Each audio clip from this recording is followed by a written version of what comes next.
दोस्तों नमस्कार, आपके अपने YouTube channel Atul study point पर आपका स्वागत है। आज हम लोग जीव विज्ञान के महत्वपूर्ण टॉपिक आर्थिक जंतु विज्ञान के महत्वपूर्ण प्रश्नों को सॉल्व करेंगे। आइए देखते हैं। उसमें से पहला प्रश्न क्या है? किसे भारतीय हरित क्रांति का जनक कहते हैं? MS स्वामीनाथन को, NE बोरलॉग को, गुरुदेव यश घोष को, KC मेहता को? तो इसका उत्तर सही है, डॉक्टर MS स्वामीनाथन को भारतीय हरित क्रांति का जनक कहते हैं। दूसरा प्रश्न है, सुनहरी क्रांति का संबंध किससे है? दुग्ध उत्पादन से है, फल उत्पादन से है, अंडा उत्पादन से है या मछली उत्पादन से? प्रश्नों को साथ में आप भी सॉल्व करते रहिए और कमेंट बॉक्स में बताइए कि हमने कितना प्रश्न सॉल्व किया। देखते हैं इसका उत्तर क्या है। सी विकल्प इसका उत्तर सही है, अंडा उत्पादन से। सुनहरी क्रांति का संबंध अंडा उत्पादन से है। तीसरा प्रश्न है, निम्न में से कौन सा रसायन प्रथम जैव कीटनाशी है? पायरीथ्रिन है, स्पोरीन है, रोटिनिन है, निकोटीन है? उत्तर करिए। तो इसका जो पहला विकल्प है पायरीथ्रिन जो है वह पहला प्रथम जैव कीटनाशी है। ये प्रथम पायरीथ्रिन जो है प्रथम जैव कीटनाशी है। अगले प्रश्न पर चौथे पे चलते हैं। इस श्रृंखला में बहुत ही अच्छे अच्छे प्रश्नों को शामिल किया गया है और वीडियो को अंत तक जरूर देखिएगा। निम्न में से कौन सी हरी खाद का उदाहरण है? क्रोटोलेरिया, नॉस्टॉक, सेस्बिनिया, ए व सी दोनों? तो जैसा कि हम लोग जानते हैं कि कृषि करने के लिए हम क्या करते हैं, हरी खाद का उपयोग करते हैं, जिसमें क्रोटोलेरिया जंसिया का उपयोग किया जाता है जिसे हम सनई बोलते हैं, और सेस्बिनिया बाइस्पिनोसा का प्रयोग करते हैं जिसे हम ढैंचा बोलते हैं।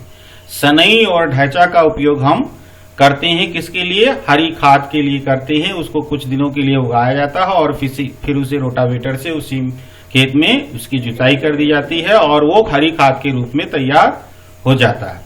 अगले प्रश्न पर हम लोग चलते हैं। इसका जो उत्तर हमारा सही है, डी विकल्प सही है। तो पांचवें प्रश्न पर हम लोग चलते हैं। उत्तर आप भी साथ में करते रहिए कि कौन सा विकल्प सही है। बहुत ही महत्वपूर्ण प्रश्न है। माइकोराइजा किसका उदाहरण है? परजीविता का है, मृतोपजीवी का है, सहजीविता का है या इनमें से कोई नहीं? तो इसका सी विकल्प सही है। यह माइकोराइजा जो है वह सहजीविता का उदाहरण है। यह कवक इसमें रहता है और जो अन्य पौधे होते हैं, उच्च वर्ग के पौधे होते हैं, उनमें ये माइकोराइजा सहजीवी के रूप में कवक जो है वह पाया जाता है सहजीवी के रूप में। अगले प्रश्न पर चलते हैं, छठवें प्रश्न पर। भारत में कैक्टस की अतिवृद्धि को रोकने के लिए किस कीट का प्रयोग किया जाता है? कोलियो कीट का, कोक्चिनियल कीट का, फाइटोफथोरा इन्फेस्टांस का या क्यूलेक्स का? तो जो कैक्टस की अतिवृद्धि होती है, कैक्टस का पौधा जो मरुस्थलीय पौधा होता है जैसे नागफनी है, इस तरह से कटीले जो पौधे होते हैं उनको रोकने के लिए कोक्चिनियल कीट का प्रयोग किया जाता है। कोक्चिनियल कीट का प्रयोग किया जाता है। अगले प्रश्न पर चलते हैं। इस श्रृंखला में बहुत ही अच्छे अच्छे प्रश्न शामिल किए गए हैं और वीडियो को अंत तक जरूर देखिएगा और दोस्तों में शेयर जरूर कीजिएगा जिससे अन्य लोग भी इससे लाभ पाएं। फसलों के लिए सबसे अधिक आवश्यकता किसकी होती है? लौह की होती है? किस तत्व की? इसका मतलब है जस्ते की होती है, कैल्शियम की होती है या नाइट्रोजन की होती है? उत्तर करिए। तो इसका उत्तर सही है, हमारा डी विकल्प सही है। क्या है? नाइट्रोजन की आवश्यकता सबसे अधिक होती है फसलों में। अगले प्रश्न पर चलते हैं।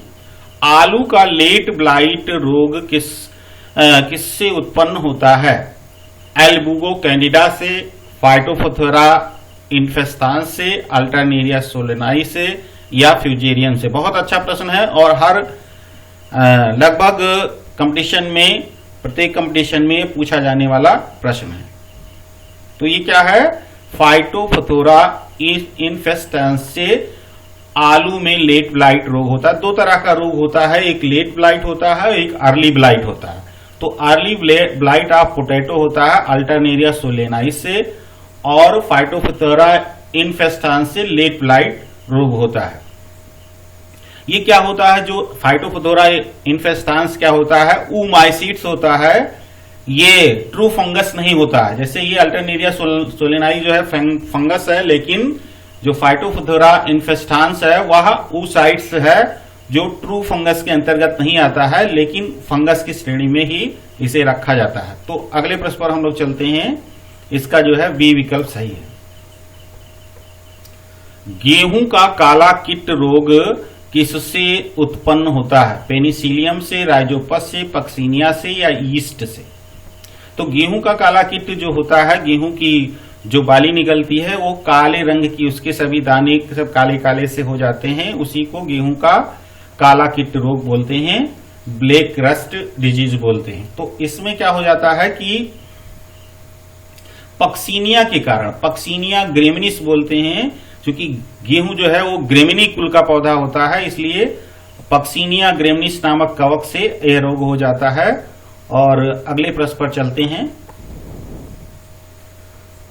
बहुत अच्छा प्रश्न है। हरित गृह प्रभाव क्या है, वायुमंडलीय CO2 द्वारा सौर ऊर्जा का बंधना, पौधों द्वारा O2 का निकलना, उष्णकटिबंधीय क्षेत्रों में घरों में होने वाला प्रदूषण, और ओजोन द्वारा परावैंगनी किरणों से बचाव। देखते हैं इसका जो विकल्प हमारा सही है, वायुमंडलीय CO2 द्वारा सौर ऊर्जा का बंधना। जो हरित गृह प्रभाव होता है उसमें CO2 क्या करती है, ऊपर वायुमंडल में इसकी अधिकता होने पर यह छा जाती है और धुंध के रूप में हो जाती है, शीशे की भांति व्यवहार करने लगती है, और सूर्य का प्रकाश तो नीचे आ जाता है, लेकिन जब वहां नीचे से परावर्तित होकर ऊपर वायुमंडल में जाना चाहता है तो CO2 की जो परत रहती है वो उसे रोक लेती है, अतः पृथ्वी का तापमान धीरे धीरे बढ़ने लगता है। इसी को हरित गृह प्रभाव कहते हैं। चलिए अगले प्रश्न पर हम लोग चलते हैं। इसका ये विकल्प हमारा सही है। आप भी प्रश्नों को सॉल्व करते रहिए और लाइक करिए, कमेंट करिए।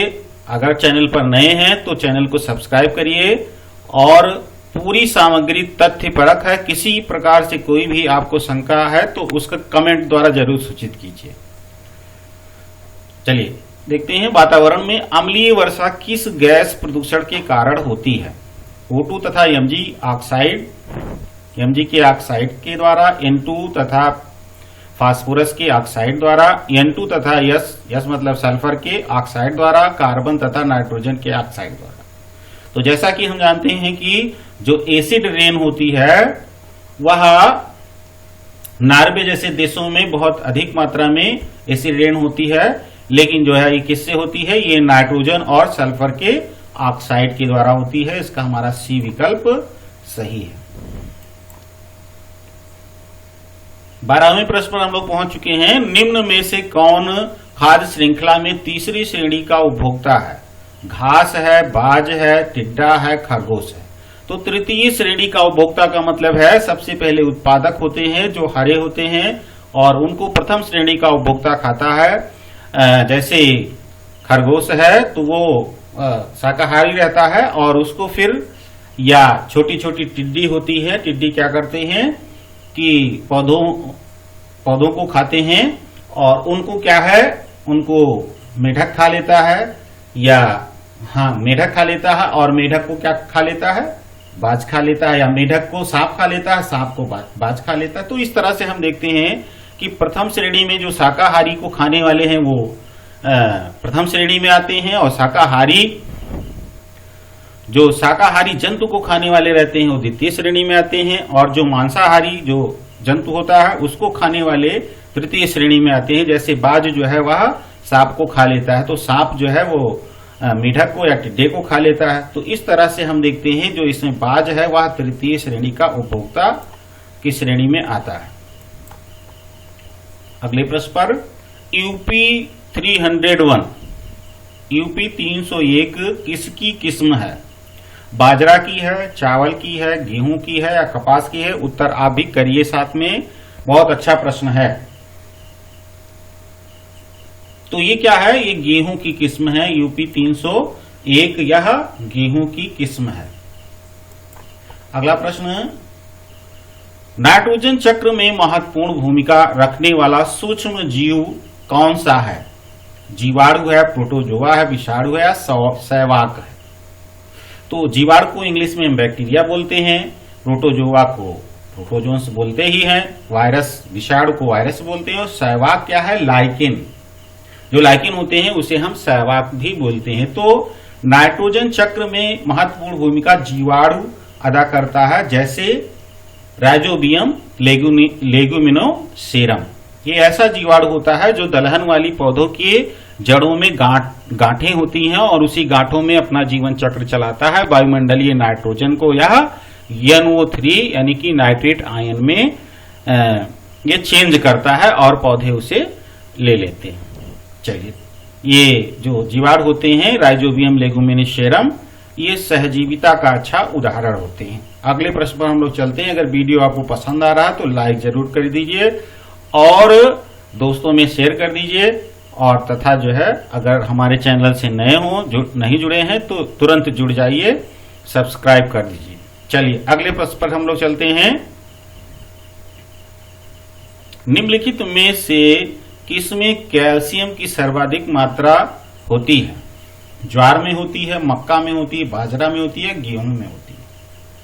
तो कैल्शियम की सबसे अधिक मात्रा जो है वह मक्के में पाई जाती है। अगले प्रश्न पर देखते हैं। अगला प्रश्न चलते हैं। रेशम कीट क्या खाता है? सागौन की पत्तियां, सेम की पत्तियां, शहतूत की पत्तियां या धान की पत्तियां? तो ये बहुत अच्छा प्रश्न है, सरल है, लेकिन जो है ये पूछा भी जाता है, इसीलिए ये इसमें शामिल किया गया है। तो रेशम का कीट जो है वह क्या खाता है? शहतूत की पत्तियां खाता है। अगले प्रश्न पर चलते हैं। वह रसायन जो संवेदनाओं को कम करता है, पीड़ाहारी, संवेदनहारी, एल्कलॉइड या शामक? तो जैसा कि हम लोग जानते हैं कि जो एनेस्थेटिक या एनेस्थीसिया होते हैं वो क्या करते हैं? संवेदनाओं को कम करते हैं। तो ये बी विकल्प हमारा सही है। अगले प्रश्न पर चलते हैं। तंबाकू की पत्तियों से प्राप्त होने वाला निकोटीन क्या है? तंबाकू में निकोटीन पाया जाता है, हम लोग जानते हैं। तो यह स्टेरॉयड है, ग्लाइकोप्रोटीन है, लिपोप्रोटीन है या अल्कोलॉइड है? तो तंबाकू की पत्तियों में पाया जाने वाला जो निकोटीन है वह एक प्रकार का अल्कोलॉइड है। अगले प्रश्न पर चलते हैं। बहुत ही अच्छे प्रश्न इस श्रृंखला में शामिल किए गए हैं। देखिए, LSD किससे प्राप्त होता है? पहले तो LSD का हमें फुल फॉर्म जानना चाहिए, लाइसर्जिक एसिड डाइएथाइलामाइड। ये जो है किससे प्राप्त किया जाता है? कवक से। ये कवक 2 बार हो गया है, गलत हो गया है। तो कवक से प्राप्त किया जाता है, कोका से प्राप्त किया जाता है, पॉपी के पौधे से या हेम से? LSD किससे प्राप्त किया जाता है? कवक से प्राप्त किया जाता है। कौन से कवक से प्राप्त किया जाता है? इसका नाम है ईगोट नामक कवक से प्राप्त किया जाता है। चलिए अगले प्रश्न पर हम चलते हैं। LSD है क्या? ये क्या करता है? ये विभ्रामक होता है और ये जो है जो जादूगर हैं इसका प्रयोग करते हैं। निम्नलिखित में से कौन सा नाइट्रोजन स्थिरीकरण करने वाला स्वतंत्र मृदा जीवाणु है?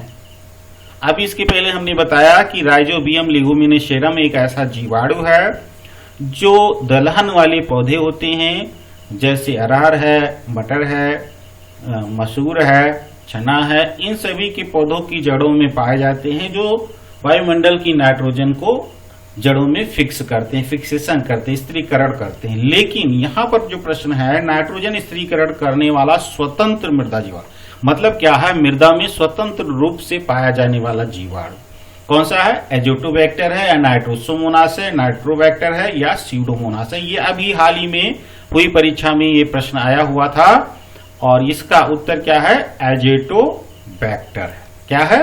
एजेटोबैक्टर है। अब अगले प्रश्न पर हम लोग चलते हैं।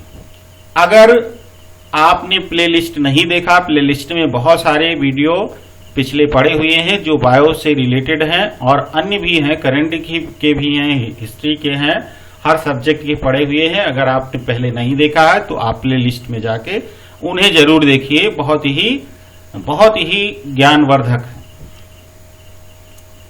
21वां प्रश्न है, एपीकल्चर का संबंध किससे है? रेशम कीट पालन से है, मधुमक्खी पालन से है, लाख कीट के पालन से है, या मुर्गी पालन से? एपीकल्चर, तो एपीकल्चर का मतलब है, एपी का मतलब है मधुमक्खी से है, जो हनी बी होती है, मधुमक्खी पालन से संबंधित है। क्या? एपीकल्चर मधुमक्खी पालन से संबंधित है।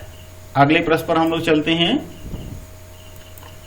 21वां प्रश्न हो गया है, श्वेत क्रांति का संबंध निम्नलिखित में से किससे है? अंडे के उत्पादन से है, मछली के उत्पादन से है, दुग्ध उत्पादन से है, या मांस उत्पादन से है? उत्तर साथ में आप भी करते रहिए। तो श्वेत क्रांति, जिसे हम ऑपरेशन फ्लड के नाम से जानते हैं, तो ये जो है दुग्ध क्रांति से संबंधित है। किससे संबंधित है? दुग्ध क्रांति से संबंधित है। अगला प्रश्न है, नीली क्रांति का संबंध किससे है? तिलहन से है, दलहन से है, मछली से है, पेट्रोलियम के उत्पादन से? तो जो नीली क्रांति है वह मछली के उत्पादन से संबंधित है। अगले प्रश्न पर चलते हैं।